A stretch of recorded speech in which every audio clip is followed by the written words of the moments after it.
Guys, good evening. Welcome back sa aking YouTube channel. For today's video, check natin ang 2024 Honda CR-V 1.5 VX Turbo CVT all-wheel drive Lunar Silver Metallic. Guys, ito yung 6th generation ng ating Honda CR-V and middle variant at the same time. Ang kanyang price is 2,280,000 pesos. Additional 20,000 pag Platinum White Pearl. Guys, tour ko na kayo ngayon sa ating featured unit for today.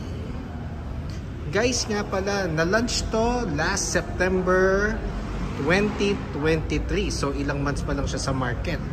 So, ito yung kanyang front portion. Kung makikita nyo siya ng in-person or ng actual, masasabi nyo na mas malaki ang dimensions siya compared dun sa mga previous generations. The same time, napaka-futuristic na ng ating design sa ating Honda CR-V. So, nakaano na tayo guys, LED headlights with daytime running lights, LED fog lamps, glossy black front grille. Then, ang Honda emblem natin guys, nakaano siya, transparent case. And malaki ang ating Honda emblem. So, yun yung nag-outstand doon sa mga other Honda units natin. So, siya pa lang ang may gantong emblem sa ating buong Honda cars lineup. Sa lower front grille naman, nakaano siya, matte black diamond shape. Then, kung mapapansin nyo, naka-emboss na rin yung front accent garnish niya. Then, ang maganda rin pala dito sa fog lamps natin guys, meron siyang garnish sa gilid para mas maging aggressive yung itsura niya sa front. At kung makikita nyo sa side, ayan, may pagkasingkit talaga. Ayan, so, pakita ko lang ulit ating front portion. Wow, ayan. So, regarding naman guys sa ating engine, 1.5 turbo CVT or 7-speed automatic with 188 horsepower and 240 Newton meters of torque. Front wheel drive, double overhead cam. So 7-speed automatic na rin guys. So powerful ng engine natin yet fuel efficient. Ngayon kasi mas ano na ang mga car manufacturers normally bina-downgrade or pinapalit nila yung engine displacement. At the same time, nilalagyan nila ng turbo. So, mas ano siya, mas meron siyang effect sa consumption ng gasolina. So, para mas efficient, yet powerful ang ating makina. So, pakita ko naman, guys, ang passenger side. Ayan. So, dito sa gulong natin sa harap, naka 18-inch alloy wheels tayo. Then ventilated disc ang ating front brake. Then independent MacPherson strut ang ating suspension naman sa front. Then ang fender nga pala natin guys for the V and VX sa mga turbo gasolines natin is matte black na may kasamang reflector. Ground clearance is 208 mm guys, sorry. 208 mm ang ating ground clearance for the all-wheel drive variant. Side mirror is door integrated na, iwas blind spot. So hindi na siya nakakabit sa pillar. Ito yung maganda ngayon sa Honda. So karamihan ng mga units natin na ngayon like Civic, City, HR-V, yan, and CR-V, naka-door integrated na. Iwas blind spot siya. Yun ang maganda kasi pag hindi nakakabit yung side mirror sa pillar natin. Then, side turning lights, nandito na rin sa, sa side mirror. Body color, cover sa upper portion. Then, matte black ang ating lower portion for the side mirror cover. Then, meron na rin siyang lane watch camera, guys. Yan. Ang purpose nito, every time na mag-right turn tayo, sa head unit tayo titingin. Then meron na rin siyang 360 camera. Pag all-wheel drive, Yung VX and hybrid variants, yun yung may 360 camera na. Then, door handles natin is body color. Ayan. With smart entry na rin siya, guys. Then, ang side moldings nga pala natin for the CR-V is matte black.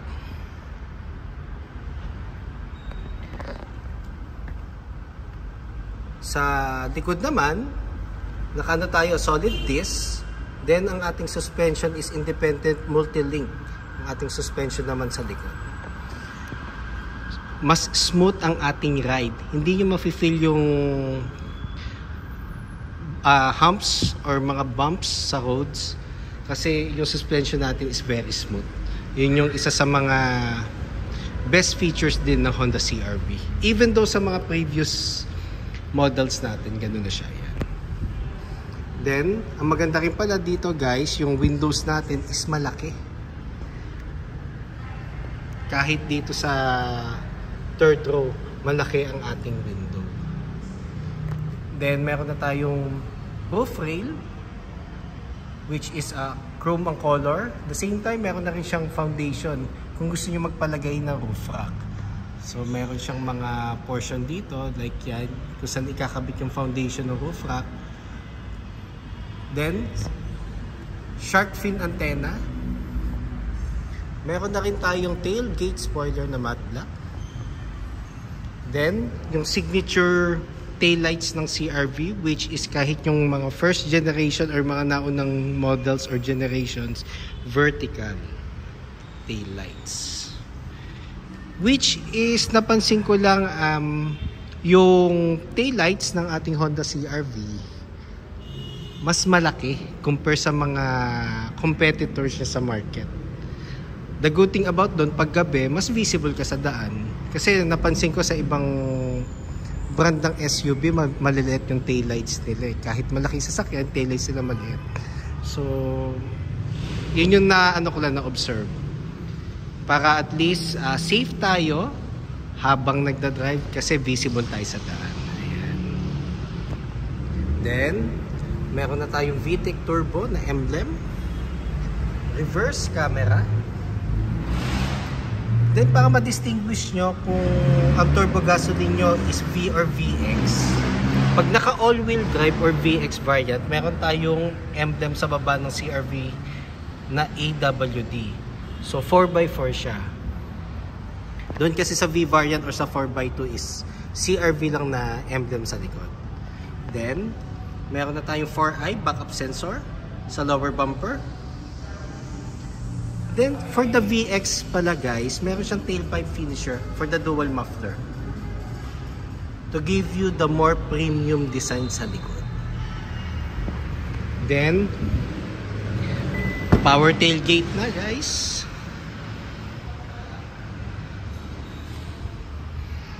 So, ito ang ating compartment space just in case na 7 passengers. Then, meron tayong, actually, board ang tawag ko dito, dito no cover eh. Para pag ifa-fold natin ang third row, guys. Para, ayan, so, flat ang surface natin. Mas magiging spacious tayo just in case na 5 passengers below ang magta-travel. At the same time, kung gusto nyong high yung or naka-mount yung compartment, nyo lang, baba nyo lang itong board or yung tonneau cover. Then ang ating spare tire is nandito sa ilalim. Ayan. So siya, alloy wheel na rin, 18-inch alloy wheels. So, si CR-V lang ang naka-alloy wheel ang spare tire. Then, rest of our units dito sa Honda is donut type. So, meron siyang meron siyang rope dito, guys. Or, ito, yung black. So, ipupull up natin yan. So, pag na-pull na natin siya, iaangat natin yung third row para makuha natin yung spare tire. The same time, may sa pinakagitna ng spare tire, meron siyang lock. Ilulusen up lang natin siya. Then, ang ceiling natin guys is light gray. Then, close ko na guys ang ating tailgate. Then, meron siyang walk-away door lock guys. So, pag pinundit mo yung isang button, pag lumayo ka sa unit with the smart key, automatic maglalak na rin. Then, 57 liters fuel tank capacity. Unleaded, minimum octane. Pag nag-higher octane ka, like 93, 95, 97, kailangan consistent ang paggamit mo ng octane. Isang octane lang ang gagamitin natin. Then, dito naman tayo guys sa second row. So, ang accents nga pala, door accents natin sa panel, sa gilid, for the VX guys, wooden accent siya. May similarity siya doon sa previous model na Honda Diesel, which is ganito kasi ang ano niya, trimmings or accents sa door panels. Then glossy black. Then sa door panel armrest dito sa second row, nakaano siya, leather with silver stitches. Then ang speakers nga pala, ito is 8 speakers guys. Then, ang third row guys, expect nyo medyo stiff talaga ang third row. Normally, mga average size adults and kids ang makakasakay sa likod. Yun. Then, ang second row, mapapansin nyo, na-adjust naman siya. Forward and back. So, kung ang sasakay rin naman sa middle section is mga average size, pwede pa natin siyang i-forward. Para at least meron pa rin mas maging spacious ang legroom ng third row. Then sa third row guys, meron na siyang aircon vent both sides. Then ang ating dome light is touchscreen na LED. Yan. Then ang texture ng ating materials is leather na, full genuine leather. So nakaano lang to, nakasagad lang siya pa front. Ayan. So ito, makikita nyo, nakasagad na rin to. Ayan, ito. So ito na yung pinakasagad niya pa backward. So meron pa rin naman siyang spacious legroom.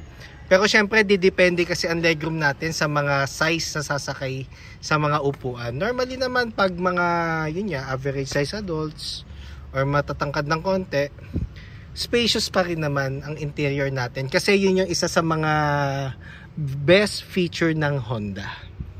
Ang spacious interior.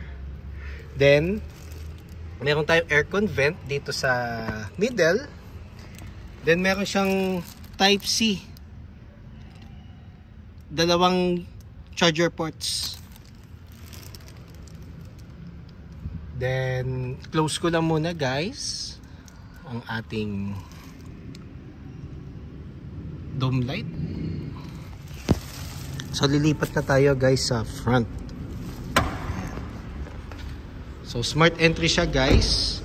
So, yung smart key kasi nandito sa aking pocket. So, ang pag-lock ng unit guys, tap mo lang tong tatlong line. Yan.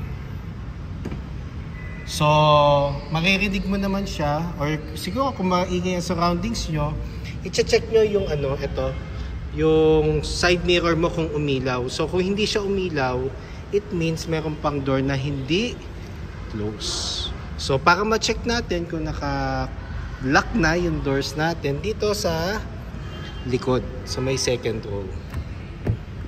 Kasi ang pag-unlock ng unit guys, basta ma-sense ni CR-V yung smart key at nasa certain distance ka na preferred ng Honda CR-V, ilalagay mo na yung kamay mo sa door handle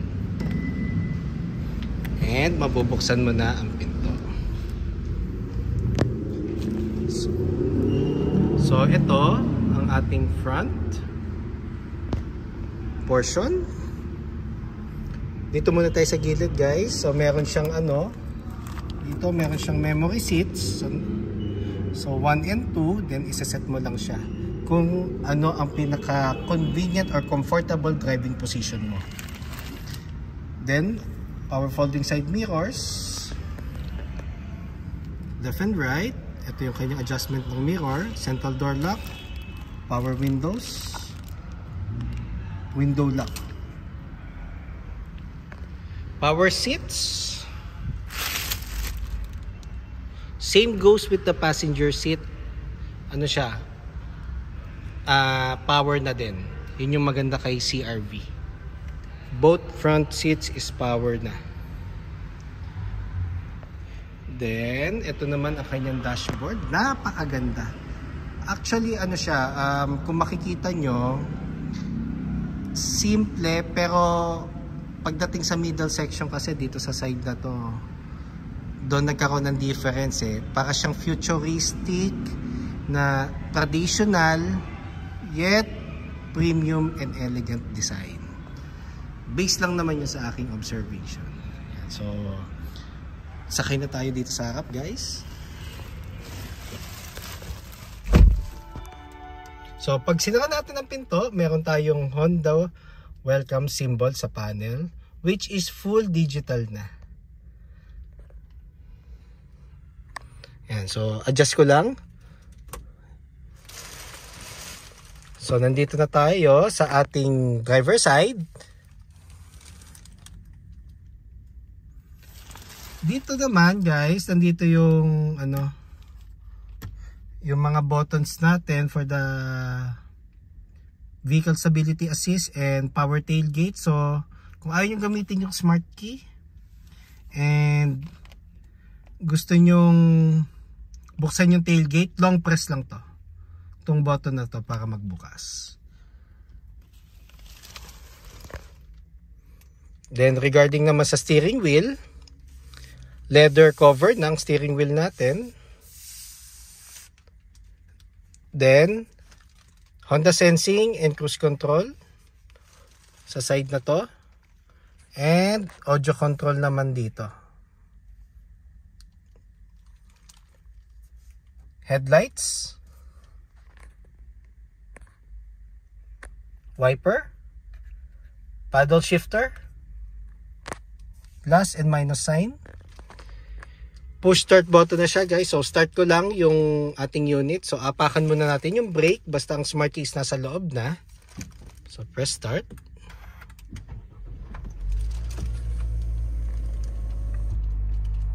Yan, full digital panel na, guys.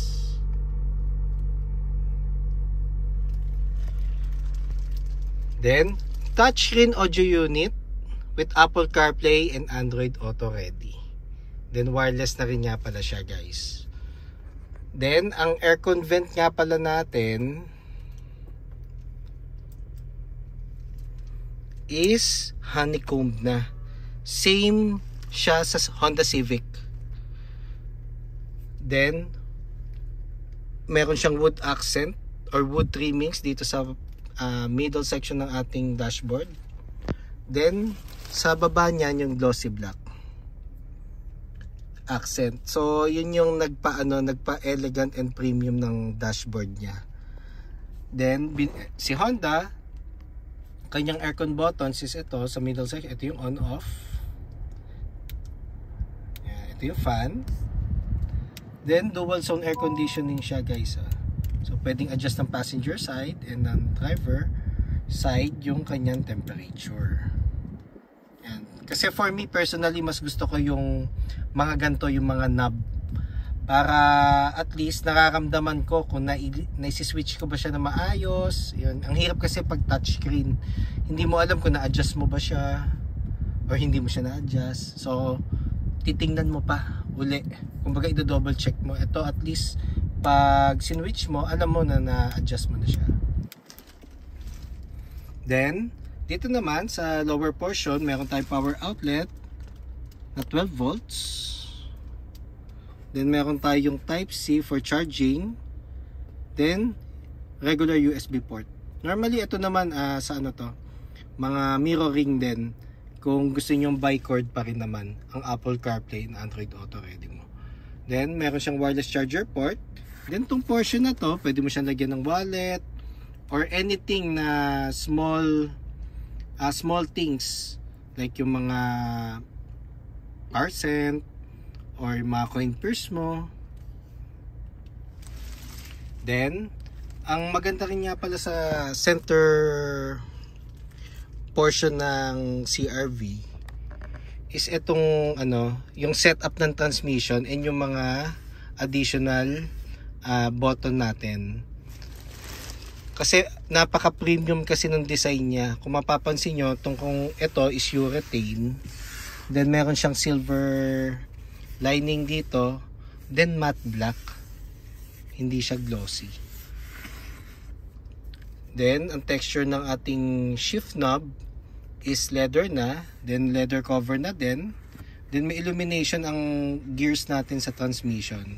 At the same time, dito rin naman ang natin, ang ating gear indicator sa panel. So, regarding naman sa buttons guys, icon button. So, pag inon mo siya, lalabas yung icon sign. Ideal siya gamitin pag more on chill driving ka lang sa city, hindi ka nagmamadali at gusto mong efficient ang consumption ng gasolina mo, ayun mo siya. Yun yung purpose ng icon button. Hill design control, bagong feature ni Honda to. So si HRV pa lang and si CRV pa lang ang may gantong feature. Purpose nito, pagpa downhill at medyo matarik, i-on mo siya para at least hindi ka nagagamit ng preno. Yung mga gulong na ang magsa-self-adjust para bagal ang ikot nila. Kumbaga para ka naka-engine brake. Then normally 3 to 6 kilometers per hour ang takbo mo. So maano mo siya, na-try ko na rin kasi siya dito. So very effective siya, hindi ka nagagamit ng preno. The same time, pag na-sense ni CRV na nasa flat terrain ka na at hindi mo siya na-off, automatic magdi-disengage siya. So medyo futuristic feature na mas convenient sa part natin. Electronic park brake, pull up pag gusto mo siyang activate like traditional handbrake, and then press down mo lang siya. So press down ko lang siya guys So inapakan ko yung brake, press down, mawawala yung ilaw, and mawawala yung symbol dito na exclamation point na red. So i-activate ko na uli yung handbrake guys. Yan, so lumabas siya doon. Then brake hold. Ay guys, gagamitin natin to pag magpapark tayo na matagal or off na natin yung sasakyan or engine. Brake hold, gagamitin natin siya pag stop and go tayo sa traffic. Ito yung magiging natin, handbrake. Yan. Then 2 cup holders, leather armrest na which is napaka laki. Kasi yata 3 braso dito. Malaking factor kasi to guys, lalo na sa mga driver na long drive, gusto ma-relax yung katawan. Malaking malaking help to sa mga nagda-drive. Console box, spacious console box. Then hazard. Then equipped na nga rin pala to guys ng Honda Sensing. So additional safety feature siya ni Honda. Bigyan ko kayo ng siguro mga 1 o 2 Honda Sensing features. So yung lane keep assist guys, pag nasa highway ka at na-sense si CRV na nawawala ka sa linya, automatic magwi-wiggle yung steering wheel mo. To notify ka lang niya na nawawala ka sa linya. Tapos meron siyang isang feature na road departure mitigation. So pag pag nag-switch lane ka without turn signal, which is normally may mga drivers tayong ganun talaga, which is ako minsan ganun din, nakakalimutan ko mag-turn signal.